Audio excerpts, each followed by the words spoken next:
pathway. And I think that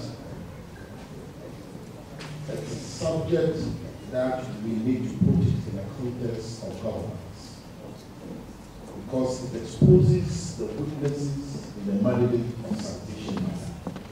And I was expecting. You mean the subject of the sanitation ministry? Yeah, no, I'm talking about governance, because I think I want to broaden the discussion of it so that you will appreciate the subject matter. And I was expecting please go ahead with your statement. My Oligade colleague to deal with his 5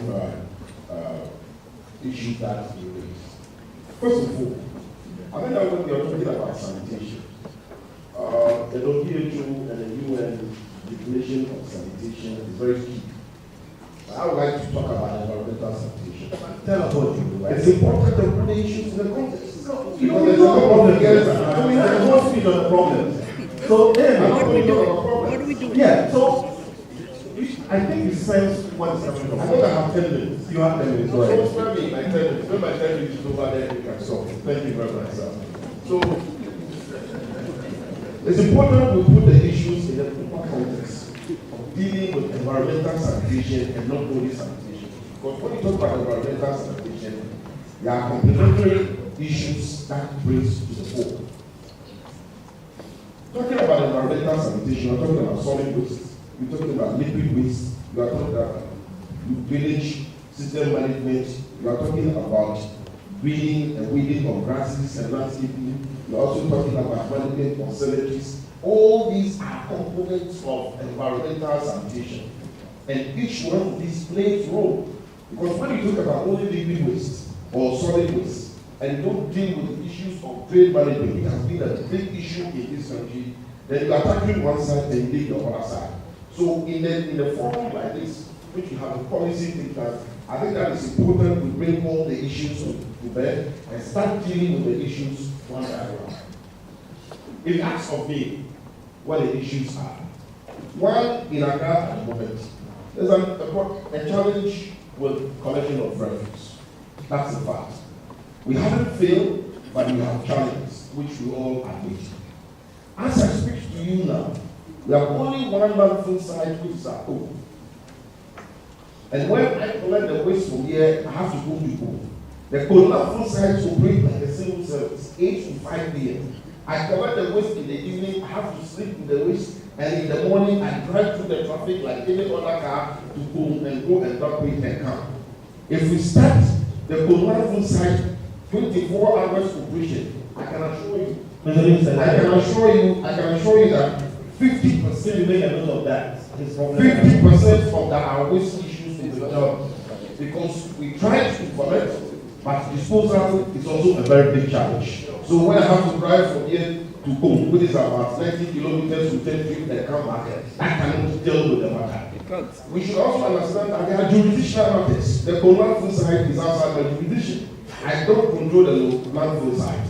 So during the Christmas holidays, I have to go and negotiate with the management with my own. Who controls it?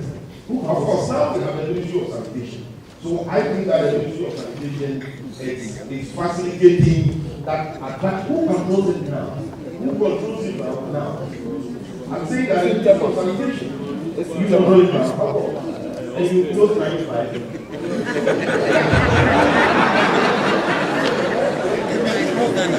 Sorry, how do you get that? Okay. If you open 24 hours, and please excuse us, like I said, we'll be low on protocol. Okay, we need to beat the issue. Is it open 24 hours? So, Chief, your problem is no longer there.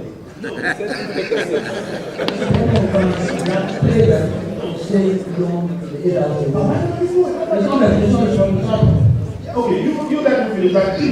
Just make a point, that's what I said. Go ahead. Because the first time to dispose of your waste is in the evening where there's less traffic. So I have to drive through the traffic, and sometimes you get there, you have closed. You have to either come back and the issues that are associated. Number 2, we have accepted a model of engaging a private consultant or a private company for public policy, and through the winding. My information is that due to our indebtedness to them, they are also pretending as if they are on the streets, and we are also pretending as if we are working, and you can't find all of them on the streets, and for that matter, you can see the streets later. In every street, in every city, you will find people claiming the city, whether it is claimed or not. We should be able to find a solution to that problem. You should be able to. I don't control the YE. That's another point. That's why I say we have to deal with the issues. I'm bringing the issues for you to come to me. Okay. The YE is also an agency that has recruitment.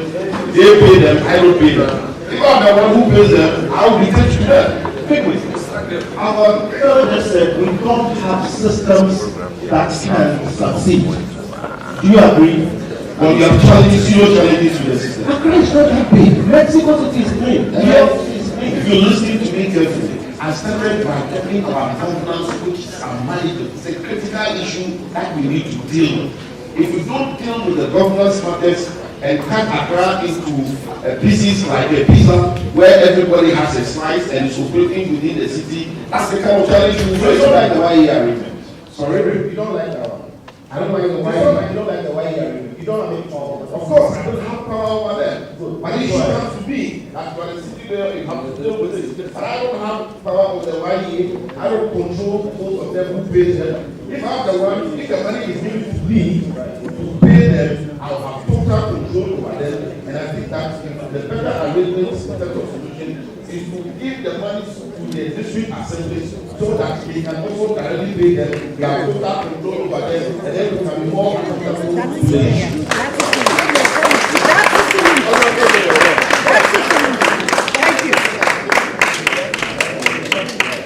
The third issue is about our pollutant based system. Over the years, the city authority concentration has been collection of solid waste from the communal centers. But by 2016, 1st September, we introduced the pollutant based system. That was in the heat of the campaign. So we managed to be able to get the companies and then allotted zones to them. So in Accra, we have 15 zones and giving out the contract to 12 companies. So you have Zoom Domestic in charge of Ayawaso West, you have Asadu in charge of Abdulmanov, you have Jakura in charge of Clothing Mole and the rest. But this is a new policy. And I can also attest to the fact that prior to the introduction of policy, our waste collection capacity was around 25%. It has moved to about 75% in terms of collection of household waste. So with the intensification of the pollutant pay system, where we have to encourage the private companies to be able to collect the waste from their household level, will largely deal with the matter. We have challenges with this implementation, but we have to intensify the pollutant pay system for the collection of it. Please, just on that, please. You're talking about encouraging people to pay for the evacuation of their waste. I don't think there's a problem with that. I pay for the evacuation of my waste, but people don't figure out. I am saying that there should be a problem on that. Why is that when the minister was talking, you allowed? Because he's older. He's older. No, what I'm saying is that the law now is that the polluter must pay for the reference. So why don't we impose that? We have imposed the challenge. The challenge is that the companies that we have also given out the contract to, which I think is a 5-year contract. Okay. Some of them do not have capacity. Some of them are also finished. So if you go to like up to the West area where you have another company that is also managing it, people come to complain that the company that is in charge also do not come to collect the waste also manage on time. So these are practical challenges that we have. But it is better than before. That is the point I'm trying to say. And I said that prior to the introduction of this policy arrangement, our waste collection capacity was around 25%. Today we are hitting about 75%. So we admit that there are challenges, but the fact remains that it is better than before. And then members of expert. Yes. I think members of expert. Of course, yeah. All of them are members of expert. All right. Including the chairman of expert, who is also in charge. So that is also a very important matter we need to be able to deal with. Okay. The fourth issue is about enforcement, which falls also within the mandate of the city authority and enforcement. Because once you enforce, people will also comply. Our guest speaker alluded to the fact that just about a week ago we started enforcement. We have been encouraging the newspapers since I came. I've been doing enforcement where people go to court all the time and they are giving penalty fines all the time. That is part of it, and if you peruse it, you will see it properly. We have 2 sanitation courts in Accra at the moment, and one also at La. One is at Abeka and one is at Matobekoshi. We are not negotiating. So we source funding, which we are renovating the courts. There's also one which is uncompleted and settled. So we are targeting to have 5 sanitation courts so that these are dedicated courts, because when we send issues of this nature to the magistrate courts, we have our own technicalities which keeps too long. At the sanitation court, it's clean ground. You come, are you the one who down the refuse? You are the one that they look at you, we give you a fan, period, you go. There's no problem with that. Why? So we have a sanitation court, we have a sanitation court, which is very, very important. Mr. I agree with your please, let's not be like that. See, you arrest the person, you take the person to court this process. Why can't you have a spot fine system? And if you refuse to pay the spot fine, then you proceed with the spot fine issue. I think that I don't have to deal with. There's a big issue of spot fine. The police are looking for spot fine. All of us are looking for spot fine. I told you that. You don't have a bylaw for that. To support that. I'm telling you that whatever your bylaw cannot supersede the directive of the Attorney General. So the Attorney General Department is working on it. So spot fine is a big issue. The police are really looking for spot fine. So now we reduce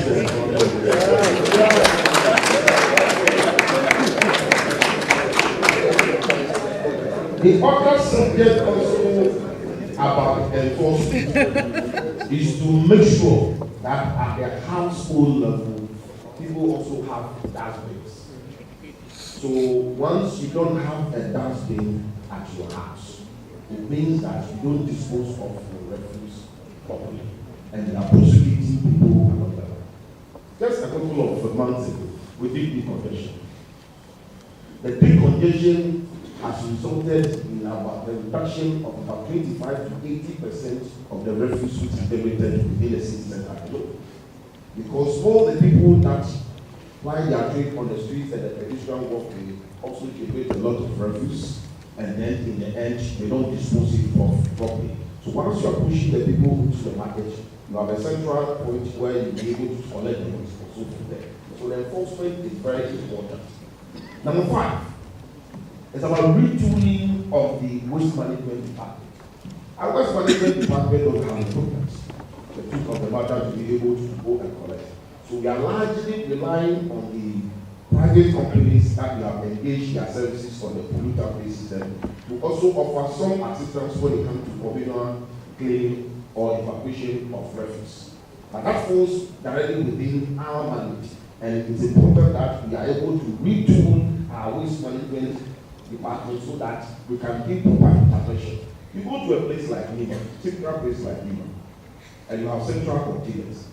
The central container, the guest speaker was talking, he made reference to the fact that when you have central containers, it's an indicative of failure in the system. Communal, of course, that's a central container. You have a central container. No, he didn't say that. He didn't say that. With communal clean. Yes, in any case, someone's about to go to clean and the president is going to clean.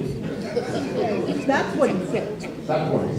But when you have a challenge, like a community like Lima, where you can't find even space to place your central container for them even to come and down.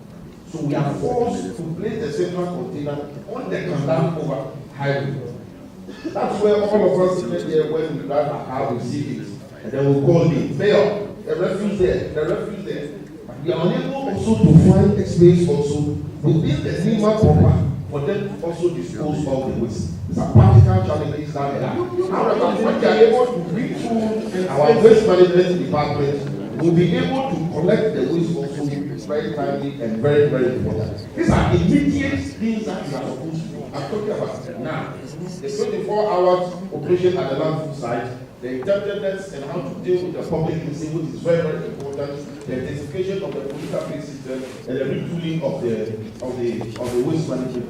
In the medium term, in city waste management, you can collect the waste from the city and travel for about 90 kilometers to go and dispose of waste in town. It doesn't make economic sense to even a private collector, let alone even you. So the setting up for the creation of the transfer stations, which is an intermediary withholding facility that you have a short around time to be able to go and dispose of your waste if you are able to collect it, and then it is their responsibility to also transfer the waste to its final disposal site, which is very, very critical. Currently, there's one at Adjei, which is owned by a private company, Sowah. Sometimes you have issues with the pricing as well over there. That's very, very important. We need about 3 in Accra. Once we are able to have these 3 in Accra, we'll be able to deal with the issue about waste. The main issue in Accra is about collection, and I'm proposing systems that if we put in place, we'll be able to collect it. As for its final use at the landfill site, it's also another matter altogether, because we talk about Accra. I don't know the whole of Accra. Just about a week ago, I've been able to give it to about 6 municipalities.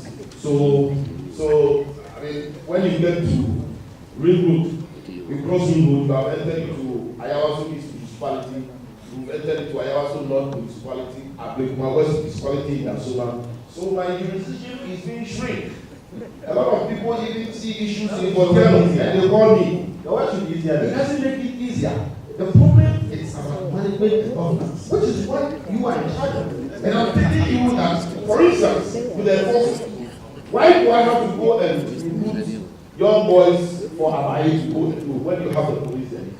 Per MI 2180, it mandates the police as a body to be in charge of enforcement of all these violence. What are your city guards for? No, please, the law gives you. You are the mayor of the city. The police have a job. But when it comes to mandate, what is the police job? I'm putting what the police job is in LI 280. I can explain it. You have to address your mind. But I'm pushing back on that because, Mayor, yes, your city guards have a job to maintain the city. The police deal with crimes and things that are pseudo criminal.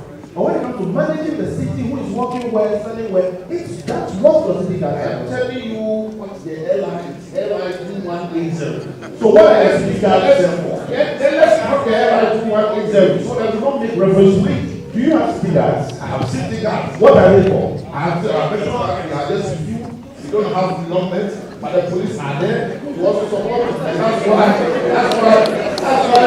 the LI 2180 prescribes that the police should be in charge. So if the police is there and they are not being supportive enough, I think that is important to bring also that matter to the fore. Somebody should ask me when we get to the site, what the city guards are for? The city guards. I'm giving you extra time.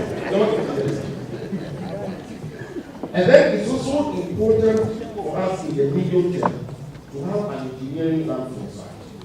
At the moment, the landfill site is only where we go and down, and they are just spreading it and happening. But government should, as a matter of tendency and the landfill site, I'm told that in the next 1.5 years, it will get closed. So I'm sure that the Ministry of Sanitation is working hard on it, so that we have an engineering landfill site, so that when we are able to collect our waste, we can be able to deal with the waste either by recycling, reusing it, convert to waste to energy, or all other things that we are supposed to use the waste for. These are very important things that we are supposed to do with. But when I live in Accra, I can tell you for a fact that since I came, and also the issue of liquid waste, we've spoken a lot about solid waste, the liquid waste. As I speak to you today, yes, in 2012, 2013, 2014, 2015, we recorded cholera outbreak that killed over 200 people and over 20,000. Investment had gone into management and treatment of fecal matter. And today we have excess capacity of treatment of liquid waste in Accra. The Moodle treatment plant is treating over 18,000 cubic meters. The Lavender Hill is treating over 2,000 cubic meters. Slanting has a problem.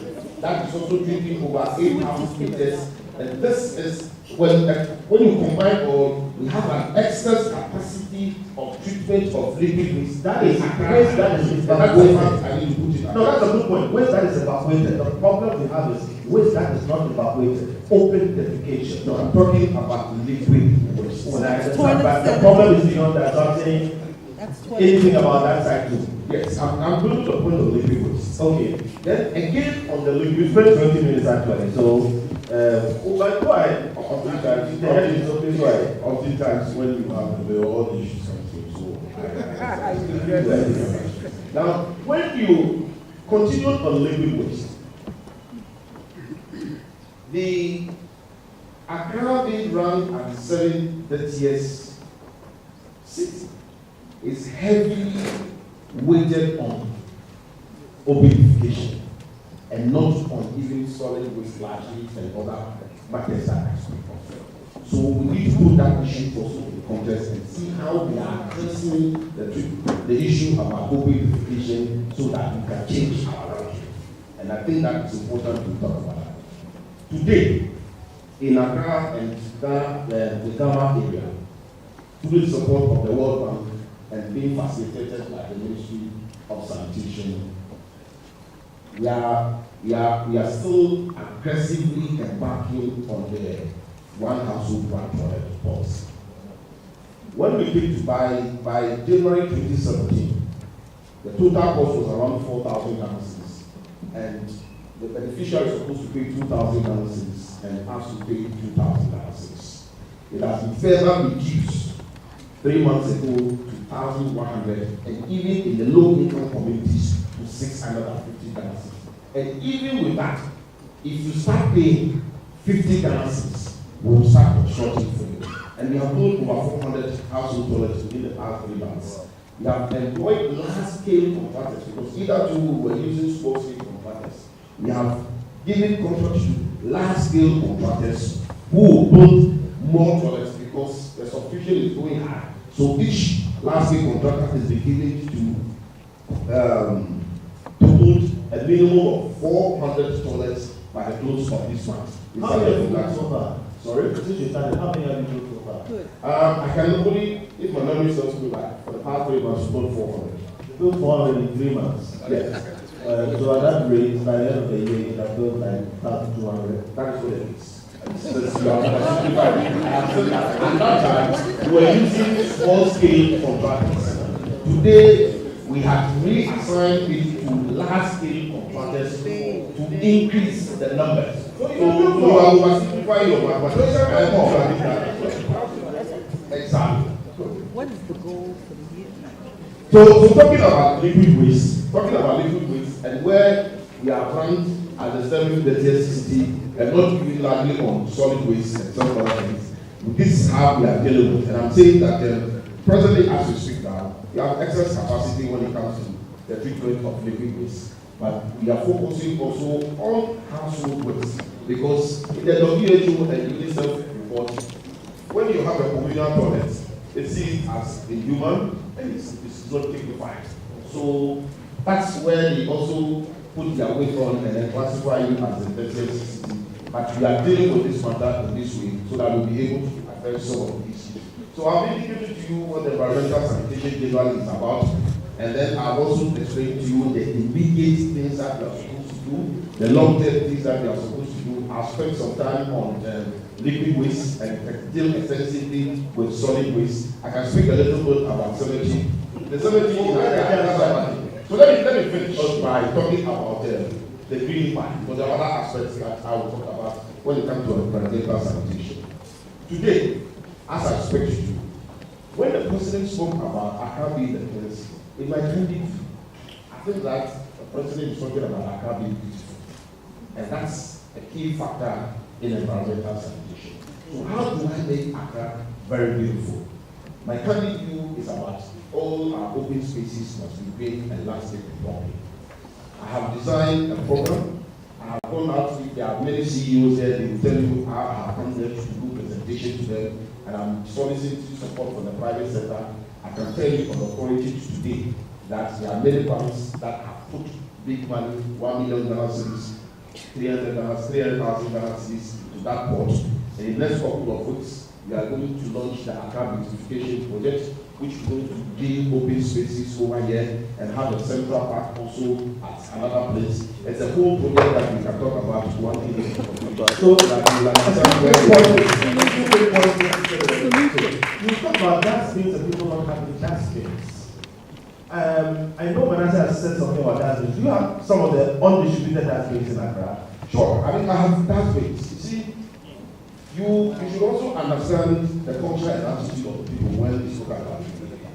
When you place a dustbin, just leave it here, which you don't have houses, and you can still tell people far away from this place to bring their household waste and come and dump into it. It doesn't serve the purpose. Why don't we have one per household or a few per communal, like compound houses? Why don't we have that's what the polluter based system is addressing. Can we have that?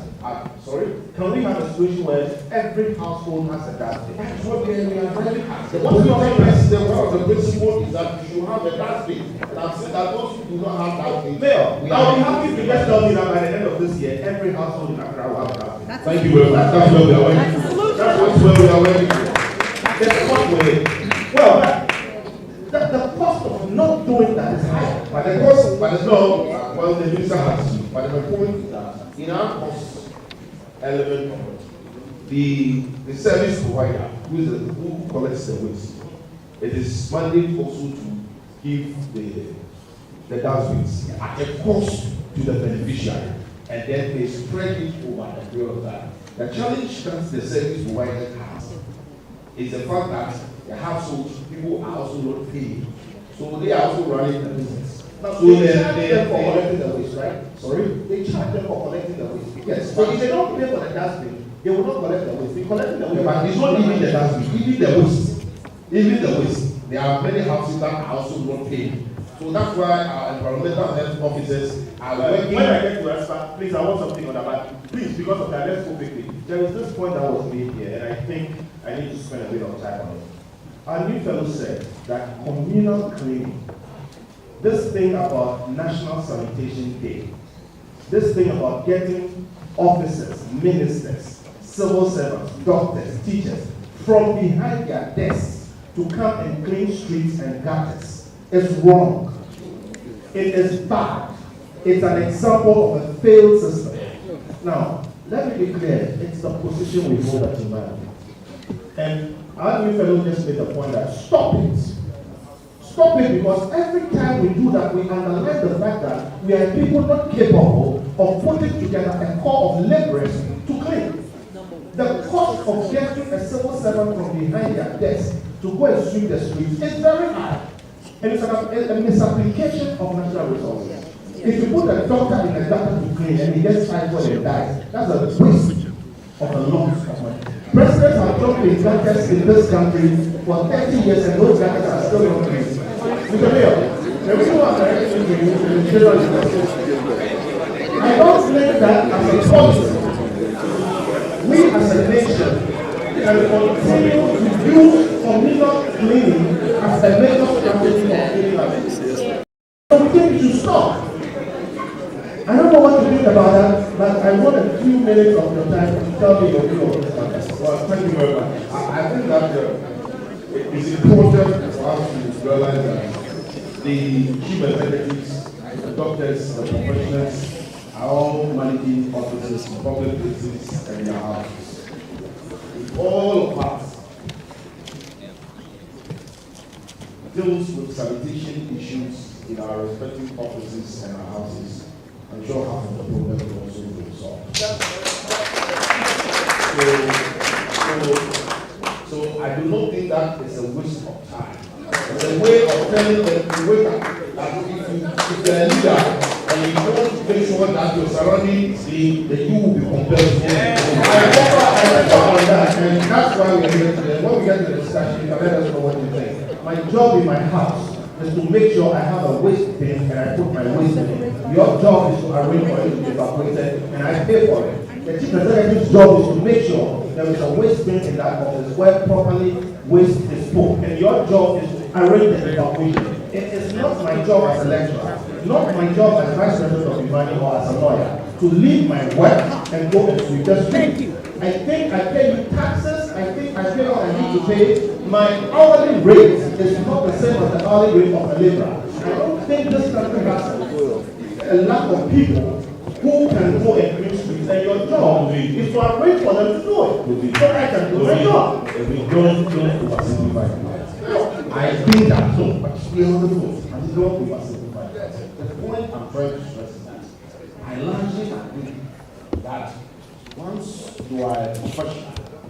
you should be doing your work at that level.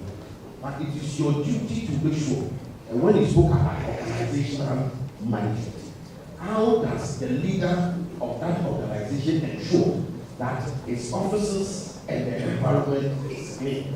And I'm saying that the directive, it is not to say that you should leave your hours, that expensive hours, to come and do it. But if you are failing as a leader to be able to ensure that the laborers are doing their work, then you will be directed to go and do it. You are the one directing the laborers. The job of the chief executive of British Council is not to clean the streets. It is to make sure this perimeter is clean.